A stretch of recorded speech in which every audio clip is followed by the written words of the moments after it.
साथियों नमस्कार। साथियों, आज का सवाल ये है कि आपके परिवार का कोई, आपका दोस्त, आपके रिलेटिव्स या आपकी कोई भी जिससे आप नोन हैं, डेफिनेटली कहीं ना कहीं पर वो काम करते हो। चाहे वो इंडस्ट्री हो, चाहे वो शॉप दुकानें हो, चाहे वो फैक्ट्री हो, चाहे वो कंपनी हो, चाहे कोई ऑर्गेनाइजेशन हो, चाहे किसी ओपन एयर स्पेस फील्ड का काम करते हो। लेकिन क्या आपको पता है कि जो भी आप काम करते हैं उसके लिए जो आपको सैलरी, स्टाइपेंड या तनख्वाह दी जाती है, क्या उसको लेकर के कोई कानून भारत के अंदर है? अभी तक बहुत लोगों को नहीं पता होगा इस बारे में। इसीलिए शायद जानकारी के अभाव में लोग कम से कम 10,000, 8,000, 9,000, 5,000, 6,000, 11,000, 12,000 इतने रुपए में काम करते हैं। मैं अगर बीटेक की बात करता हूँ, एक बीटेक इंजीनियर जो ग्रेजुएट होता है, 4 साल की इंजीनियरिंग की डिग्री लेता है, उसको भी डिग्री कंप्लीट करने के बाद 10,000 और 12,000 और 13,000, 14,000 की जॉब मिलती है प्राइवेट सेक्टर्स में। तो वो लोग कर भी लेते हैं। तो क्वेश्चन ये है कि क्या वो लोग सही करते हैं?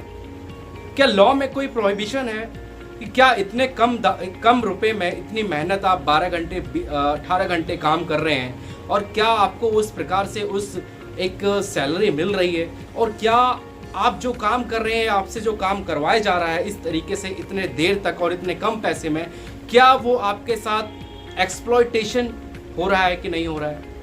जी हाँ। तो सबसे पहले मैं बताता हूँ कि आर्टिकल 23 हमारा कॉन्स्टिट्यूशन ऑफ इंडिया का कहता है कि कोई भी आदमी किसी दूसरे व्यक्ति से, चाहे वो स्टेट हो, स्टेट का मतलब सरकार या सरकार की कोई एजेंसी या फिर कोई प्राइवेट पर्सन भी है, किसी भी व्यक्ति से बिना उसके जो सेटिस्फैक्टरी एक रेट है काम करने का पैसा है, उसको बिना उससे कम पैसे पे नहीं करवा सकती। ये अगर ऐसा कोई करवाता है, एक्सप्लॉयटेशन कहा जाता है उसका। इसी तरीके से मिनिमम वेजेस एक्ट 1948 भारत सरकार का एक कानून है, जिसके तहत सेक्शन 3 में बताया गया है, सेक्शन 3 में बताया गया है कि एप्रोप्रिएट गवर्नमेंट का मतलब है कि अगर वो नौकरी सेंट्रल गवर्नमेंट से बनी है तो सेंट्रल गवर्नमेंट वहां पे एप्रोप्रिएट है।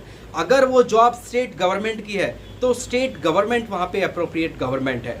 मैं बता देता हूं, हर स्टेट की स्टेट गवर्नमेंट जो है, हर काम के अलग अलग तरीके के, चाहे स्किल्ड वर्कर्स हो गए, अनस्किल्ड वर्कर्स हो गए, इंजीनियर्स हो गए, अलग अलग जो कामों की कैटेगरीज है, उन कामों की कैटेगरीज के लिए एक मिनिमम वेजेस को प्रिस्क्राइब किया गया है कि ये काम इस क्वालिफिकेशन का व्यक्ति करता है तो उसकी मिनिमम वेजेस इतनी होनी चाहिए, किसी भी कीमत पर होनी चाहिए। और अगर मिनिमम वेजेस उसको नहीं दिया जा रहा है तो आप लेबर कमिश्नर में, और जो उसका ट्राइब्यूनल होता है, लेबर कोर्ट होता है भारत में, इंडस्ट्रियल मैटर्स में, लेबर कोर्ट के मैटर्स में, जहाँ पे जो काम करते हैं लोग, चाहे लेबर कौन होता है, लेबर हर एक व्यक्ति होता है, चाहे जो मजदूरी कर रहा है वो तो होता ही है, even a supervisor, even a engineer, even a private company में जो मैनेजर होता है, सब लेबर के कैटेगरीज में आते हैं। और अगर इनके साथ कोई सैलरी का डिस्प्यूट होता है, कम देना, मिनिमम वेजेस, वेज से जो प्रिस्क्राइब है उससे कम देना, तो ये लोग केस फाइल कर सकते हैं। और उसके तहत आप भी कर सकते हैं कि भारत में अगर कोई भी